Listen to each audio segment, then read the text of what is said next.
नमस्कार प्रेक्षकांनो, मी अक्षता. तुम्ही पाहताय राष्ट्र सह्याद्री न्यूज. राष्ट्र सह्याद्री न्यूज मध्ये आपलं स्वागत. वळूयात बातमीकडे.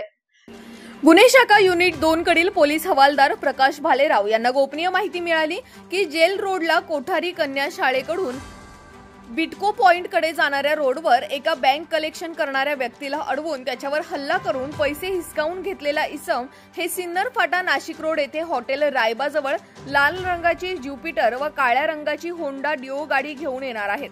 त्यांनी सदर बातमी वरिष्ठ पोलीस निरीक्षक विद्यासागर श्रीमनवार यांना सांगितली असता त्यांनी तपास पथकाला सूचना व मार्गदर्शन देऊन गुन्हे शाखा युनिट 2 कडील पथक नेमून पथक रवाना केले असता मिळालेल्या बातमीप्रमाणे सिन्नर फाटा नाशिक रोड येथे हॉटेल रायबाजवळ विश्वास नितीन श्रीसुंदर वयवर्ष 25 राहणार जलशुद्धीकरण केंद्र नवीन कोर्ट नाशिक रोडच्या बाजूला नाशिक रोड तसेच हारून निसार कुरेशी वयवर्ष 26 राहणार लक्ष्मी अपार्टमेंट समोर दसक राजवाडा समोर jail road Nashik road Bharat Devidas Chaudhari वयवर्ष 24 राहणार एक लहरा रोड मोगल मंजिल जवळ मगरमळा नाशिक रोड नासिर कमरुद्दीन शेख वयवर्ष 22 राहणार गुलशन नगर डेपो जवळ मालेगाव तालुका मालेगाव जिल्हा नाशिक असे 4 आरोपी मिळून आले. त्यांना ताब्यात घेऊन विचारपूस केली असता त्यांनी त्यांचा साथीदार हर्षद त्रिभुवन उर्फ कच्छी राहणार जलशुद्धीकरण केंद्र नाशिक रोड याच्यासह गुन्हा केल्याची प्राथमिक कबुली दिली असून ताब्यात घेण्यात आलेल्या 4 आरोपींच्या ताब्यातून 2 कोयते 2 मोपेड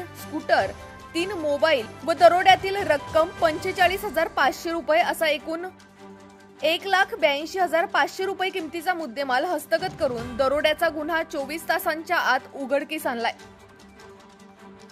सदरची कामगिरी गुन्हे शाखा युनिट 2 कडील वरिष्ठ पोलीस निरीक्षक विद्यासागर श्रीमनवार यांनी केली आहे.